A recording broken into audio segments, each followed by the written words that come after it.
దండి మహాకవి చెప్తాడు, శబ్దము లేకపోతే, ఇవాళ మాట్లాడే మాటలు లేకపోయినట్టయితే ప్రపంచమంతా చీకటిలో ఉండేది. మనుషులు కూడా పశువులాగే బతికి ఉండేవారు, మూగగా, ఏమీ తెలియదు అన్నాడు. చీకటిలా పడినడు ఏమిటయ్యా అంటే, శబ్దం అన్నది లేకపోతే చీకటి. దానికి ఉదాహరణ నేను అనుభవించిందే చెప్తాను. ఒక 50 ఏళ్ల కిందట మొదటిసారిగా హైదరాబాద్ వచ్చినప్పుడు, ఇంత లేదు, పెద్ద గొప్పగా లేదు హైదరాబాద్. అప్పుడు కోటి బస్ స్టాండ్లో నిలబడ్డాను. ఓ నెంబర్ బస్సు ఎక్కాల్సి వచ్చింది. నేను వస్తున్నాయి, బస్సులు పెడుతున్నాయి. ఆ నెంబర్లు ఏమిటో తమాషాగా వేశారు, నాకు నెంబర్ తెలియటంలే. పక్కనే ఉన్న అబ్బాయి ఒక అతను ఏదో కర్ర పట్టుకుని ఉన్నాడు. బాబు, ఇది దిల్సుఖ్ నగర్ పెడుతుందా అని అడిగా. ఆ కుర్రాడు గుడ్డివాడు, నాకు అర్థం కాలేదని. చేతిలో కూడా మామూలుగా పట్టుకున్నాను, కళ్ళు బాగానే ఉన్నాయి. ఆ కుర్రాడు ఏం చేశాడు తెలుసిన, ఆగి ఉన్న బస్సుని ఇలా ఇలా కుట్టి, ఇది అక్కడికి వెళ్ళదండి, ఇంకో తోటికి వెళ్తుంది, ఆ బస్సు వస్తే చెప్తాను నేను. స్టన్ అయ్యాను నేను. అంటే ఏమిటి, ఆ కర్రతో కొట్టాడు బస్సుని. ఆ కొట్టినప్పుడు వచ్చిన ధ్వనిని బట్టి అది ఎక్కువ దూరాలు పెడుతుందా తక్కువ దూరాలు పెడుతుందా గుర్తుపట్టి చెప్పగలిగాడు. ఇది ఇప్పటికీ తలుచుకుని కళ్ళనీళ్ళు పెట్టుకుంటాను. అంటే ఏమిటి, మనకు అన్నీ కళ్ళుండి కూడా చూడలేకపోయాం మనం, కందులుండి చూడలేరు కొంతమంది జనం అన్నారు సముద్రాల వారు. అంటే ధ్వని గొప్పతనం అదనమాట. అంటే ఒక మాట. అలాగే కుండలు, మన వాళ్ళు ఇప్పుడు మనకు తెలియదు, వీళ్ళు కొనుక్కొచ్చేస్తున్నాం. కుమ్మరివాడు ఏం చేస్తాడు తెలుసా, కుమ్మరితనం కుండలను చేస్తాడు. కుండ గట్టిగా ఉందో చూడాలి, ఏం చేస్తాడు, పక్కకి తిప్పి వేళ్లతోటి ఇలా ఇలా కొడతాడు. ఎందుకు వేళ్లతోటి కొట్టాము, వేళ్లతోటి కొట్టిన ధ్వని ఉంటుంది చూచారా, ఆ ధ్వనిని బట్టి కుండ ఎన్నాళ్ళు వస్తుంది, ఎంత పని చేస్తుంది ఏమిటి అంటే ధ్వనికున్న గొప్పతనం అది. అందుకనే మనకి సైన్స్లో కూడా ధ్వని శాస్త్రము, ధ్వని తరంగములు, ఈ ధ్వని తరంగాల్లో ఉండే రకరకాలని పరిశోధనలు చేసే జాన్ ఫోరియర్ అన్నవాడు కనిపెడితేనే ఇప్పుడు మీరు సింథసైజర్లు ఇలాంటివి వాడుతున్నారే, దాంట్లో ఫ్లూట్ వస్తుంది, వీణ వస్తుంది, మృదంగం వస్తుంది, తబల, ఇవన్నీ ఎక్కడి నుంచి వచ్చాయి? ధ్వని తరంగాల మీద పరిశోధన చేసి అవన్నీ చేసి దాన్ని రకరకాలుగా మార్చి ఆ రకరకాల పద్ధతులు ఎలక్ట్రానిక్. అంటే చూడండి సైన్స్ ఎంత గొప్పగా ఎదిగిందంటే, మొట్టమొదటి ఏమొచ్చిందనమాట, ధ్వని. ధ్వనిని బట్టి ఆ ధ్వనికే పేరు వేదము. వేదం అంటే ఏమిటి, ధ్వని తరంగముల ద్వారా మనం తెలుసుకోగలము. మీకు తెలియదు, ఒకప్పుడు జాల నృత్యం ఉండేది, విశాఖపట్నం ప్రాంతంలో చేసేవారు. అక్కడ ఒక అతను ఆ ట్రూప్ లోపల తబలా వాయించేవాడు.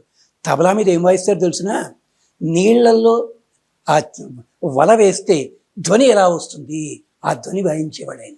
లాగుతుంటే ఖాళీ వల వస్తుంటే నీళ్ల చప్పుడు ఎలాగా, చేపలు ఉంటే ఎలాగా. ఆయన మహానుభావుడు డివై సంపత్ కుమార్ ఉండేవారు మహానుభావుడు. ఆయన ట్రిప్ లోపల ఆయన ఆ ధ్వని ఇదన్నమాట. అలాంటి ధ్వనులని శబ్దములుగా మార్చి, మాటలుగా మార్చి, పుస్తకంలా మార్చి మనకిచ్చింది వేదము. అందుకని వేదాన్ని ఎప్పుడూ తక్కువ చేయకండి. దండి మహాకవి అన్నమాట చూడండి, ఇదం అంధతమః కృత్స్నం జాయేత భువనత్రయం. శబ్దమే అన్నది లేనట్టయితే ఈ 3 లోకాలు కూడా కేవలము నిశ్శబ్దంతో నిండిపోయి ఎందుకు పనికిరాదు. ఇది శబ్దాహ్వయన్నామ జ్యోతి ఆ సంసారం నదీప్యతే. శబ్దమనే జ్యోతి ఇల్లు మనంతటినీ కూడా వెలిగిస్తోంది. అందుకనే జంధ్యాల పాపయ్య శాస్త్రి గారు మనం చెప్పుకున్న పద్యం ఉంది, ఇలాంటి అచ్చపు చీకటిండ్ల పొరలాడుతుండ ప్రపంచమల్ల ఇక్కడ వెలిగింది శబ్దము. 5 రకాల దీపాలు వెలిగాయి. కనన్ వచ్చిన ఖండ ఖండముల వారికి కోర్కెలు తీరినట్లుగా బిచ్చము పెట్టే ప్రియంబున భారత సవిత్రి. ఇతర దేశాల్లో శబ్దాలు లేని రోజుల్లోపల శబ్దములతో పదములతో ప్రయోగం ఎలా చేయొచ్చో చూపిస్తేనే అక్కడికి వెళ్ళి వాళ్ళ ప్రాంతీయ భాషలన్నీ కూడా వచ్చాయి.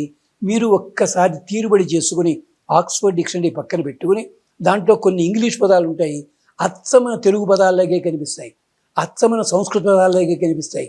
మరి ఇప్పుడు అక్కడికి ఎలా వచ్చాయి ఎప్పుడైనా గమనించండి.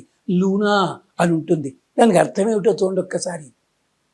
ఇలాంటి పదాలు చాలా ఉన్నాయి అవి అనమాట. అంటే శబ్దాహ్వయం, అలాంటి శబ్దమే మన భారతీయ సాంప్రదాయంలో కదలి వచ్చింది, అదే వేదము.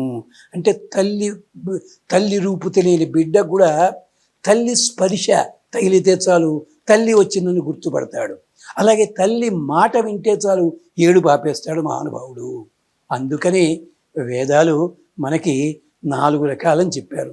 నిజానికి వేదం ఒకటే. దాంట్లో ఏం చేశారు? 4 రకాలుగా నేర్చుకునేది ఉంటాయి.